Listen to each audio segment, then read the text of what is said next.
विवादित जो जमीन था वो जमीन लालता को हत्यारों को दे दिया गया था। अच्छा। जैसे आज की 5-6 महीना पहले वो बाउंड्री भी हम करा दिए थे कि भैया जो विवादित जमीन है आप ले लीजिए। भाई जब कोर्ट फैसला देगी तो देगी, लेकिन इनके मन में कालापन बैठा था लालता का, जो हत्यारा है। झारखंड नौकरी कर रहे थे, चूँकि वहाँ से जब रिटायर हुए तो कम हम 1.5-2 करोड़ रुपया भी पा गए।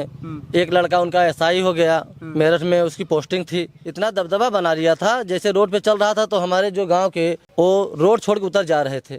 पैसा से हर मामले को दाब दे रहा था और ये गरीब बेचारे अपना गुहार लगाते रहे, सुनवाई कहीं नहीं हुई।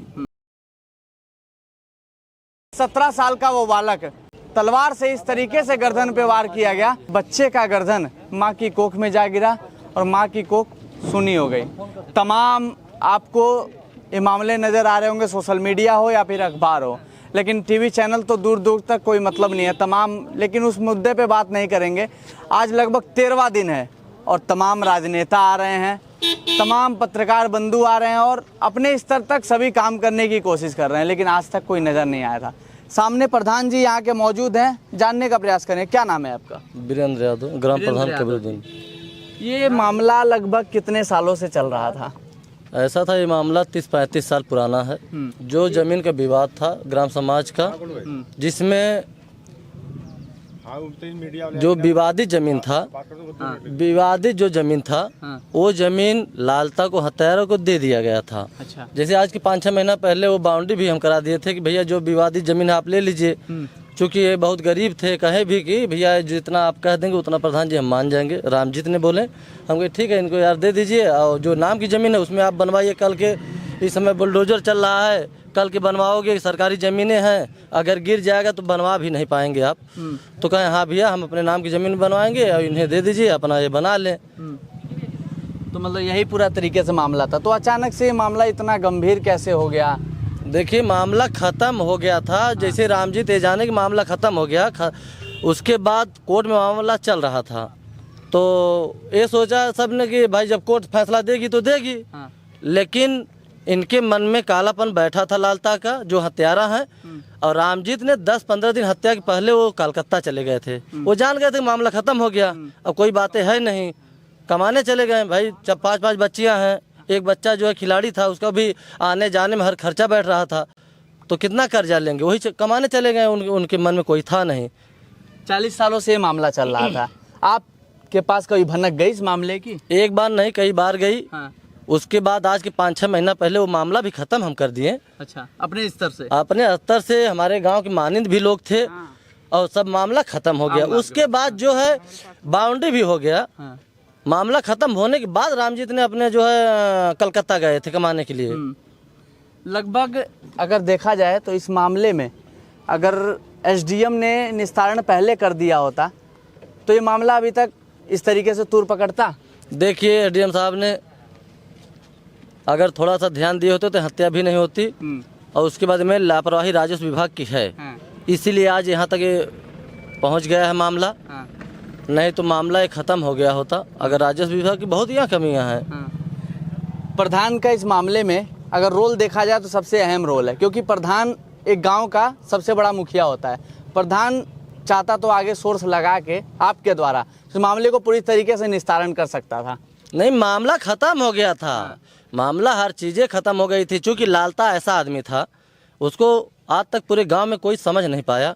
जब से वो रिटायर होके आया है, लगभग आज के 1 साल पहले, तब से 18 मुकदमा सबके ऊपर किया है, 18 लोग के ऊपर किया है। हत्या के 1 हफ्ता पहले थाने से भी फ़ोन आया था हमारे पास। अच्छा। कि यार ऐसे ऐसे मामला है, इतना लोग का नाम है। तो हम पूछे कि कौन किया है, तो कहें कि लालता। हम कहे यार वही लालता है जो अभी आज के 15 दिन पहले फिर किए थे मुकदमा, स्कूल के पीछे वाले हैं।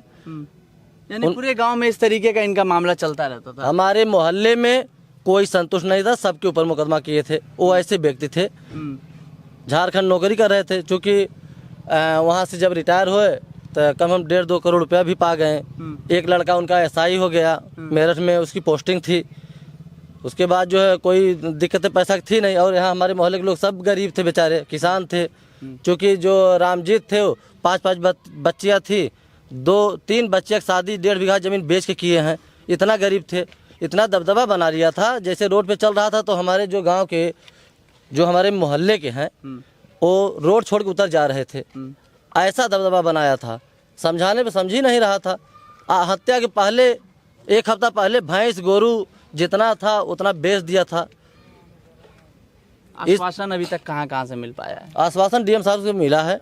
जो हम लोगों की मांगे हैं कि जो मकान बंजर में है, सरकारी ज़मीन है, उसको गिराया जाए।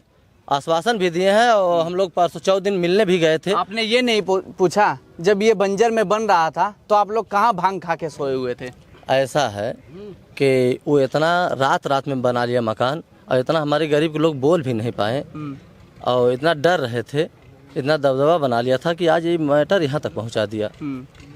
एक बात तो साफ है भैया, चाहे वो जिला प्रशासन हो चाहे वो कोर्ट हो, 40 साल से मुकदमा चल रहा था, मामला चल रहा था। कोर्ट तारीख पे तारीख दिए जा रहा था। और आपको पता है ये मामला कबरीदुनपुर का ही नहीं है, भारत के हर एक उस कोने का मामला है। जमीनी विवाद इतने लंबे समय तक चलता है, इतना लंबित रहता है, लेकिन जज साहब को और वकील साहब को बस इससे मतलब है और कुछ मतलब नहीं है। अगर ये मामला चाहा गया होता तो कब का निपटारा हो गया होता। वो 17 साल का मासूम अनुराग यादव आज इस दुनिया में होता और ना जाने किस तरीके से इस भारत को कहाँ प्रदर्शित कर रहा होता। इसी गांव का ही नहीं, इसी राज्य का ही नहीं, इस जिले का ही नहीं, पूरे भारत का वो लाल था। और आश्वासन जिला से मिल रहा है और कहीं से? देखिए, आश्वासन हम लोग गए थे 14 दिन पहले। हाँ। तो डीएम साहब एसडीएम साहब को फ़ोन करके तुरंत कहे इसमें तुरंत तत्काल कार्रवाई किया जाए, और कार्रवाई भी हो गई है।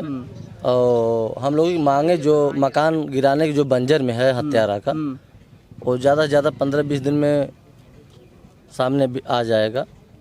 कार्रवाई हो गई है। गांव वालों की एक मांग तो है, लेकिन एक बात मैं और कहूँगा, उस बच्चे को मौत का दर्जा ना दिया जाए, उस बच्चे को शहीद का दर्जा दिया जाए, क्योंकि वो बच्चा एक नेशनल चैंपियन था। भारत को उस स्तर तक ले जाता जो भारत करने की सोचता।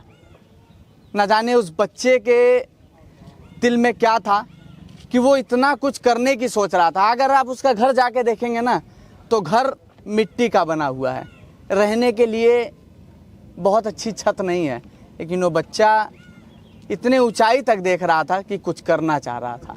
लेकिन अब क्या ही कहा जाए, इस मामले में पुलिस वाले पूरी तरीके से दोषी हैं, राजस्व विभाग पूरी तरीके से दोषी है। लगता था उस समय भांग खा के सो रहा था। अच्छा, ये भी बताया जा रहा है मामले में कि जब ये लोग मामला एसओ के पास लेके जाते थे तो तमाम तरह की बातें कहता था। जैसे वो सब जा रहे थे, हाँ। और बहुत तमाम बोल रहे थे, क्योंकि उसके पास इतना पैसा था, पैसा से हर मामले को दाब दे रहा था। और ये गरीब बेचारे अपना गुहार लगाते रहे, सुनवाई कहीं नहीं हुई। इसीलिए आज मामला अगर सुनवाई हो ही होती तो ये मामला यहाँ तक नहीं पहुँचता। ये मामला यहाँ तक जो पहुँचा है, थोड़ा सा अगर सुने होते तो मामला यहाँ तक जाता नहीं। बीच में एसडीएम आए थे, घर की नापी जोखी कर रहे थे, तो मामला ये सामने आ रहा था प्रकाश में कि पूरे गांव की नापी जोखी उधर कहीं से कर रहे थे। हाँ। तो फिर क्या मामले उसमें मोड़ क्या आया? देखिए, हम ये कहें, वहाँ हम गए थे डीएम साहब के यहाँ, बात भी हुई कि जैसे जितना वो हत्यारा की ज़मीन है उसको नाप लीजिए, उसके बाद आप चौहद्दी मिला लीजिए। अब यहाँ थोड़ा तहसीलदार साहब को नहीं समझ में आया, वो थोड़ा दूर से नापने लगे तो हमारे ग्रामीण लोग आक्रोशित होने लगे। तो हम उस समय कचहरी थे, तत्काल फ़ोन गया हमें, और आते आते कई फ़ोन गए हमारे गाँव के ही लोग किए, तत्काल में आके उसके बाद उन्हें समझाए हम कि जितना उसका ज़मीन है उसी की नाप के उसको चौहद्दी मिला लीजिए। उसके बाद वही किए, जो ज़मीन हत्यारा था उसको नापे और चौहद्दी मिला के और लेके गए। कार्रवाई चल रही है। हाँ, कार्रवाई हो गई है। 1-2 साल में हो जाएगी कि नहीं, जल्द से जल्द। अगर 1-2 साल इंतजार करना होगा तो फिर हम लोग आगे बढ़ेंगे। तमाम तरह की बातें लगातार सोशल मीडिया चक्कर लगा रहा है, अपने स्तर से सभी कोई न्याय की गुहार लगा रहा है, चाहे वो सोशल मीडिया हो, चाहे वो टीवी चैनल हो, चाहे अखबार हो, चाहे वो गायकर हो या फिर इस गांव के लोग हों। लेकिन एक बात साफ है, अगर न्यायपालिका और कार्यपालिका और जिले स्तर के जितने अधिकारी हैं वो अगर इस मामले का पहले संज्ञान ले लिए होते तो ये मामला नहीं आता। और आज भी कह रहा हूँ, हर एक राज्य, भारत के कोने कोने की यही दशा है। आज भी अधिकारी और तहसीलदार, एसडीएम भांग खा के सोए हुए हैं। रिपोर्ट अगर आप अपने मामले को लेकर तहसील में पहुंचते हैं तो वहां पे एक लेखपाल को भेज दिया जाएगा, और साहब आप रिपोर्ट लगा दीजिए, क्योंकि साहब तो लग्जरी रूम में बैठेंगे, एसी वाले रूम में बैठेंगे, साहब को इतनी फुर्सत कहाँ है।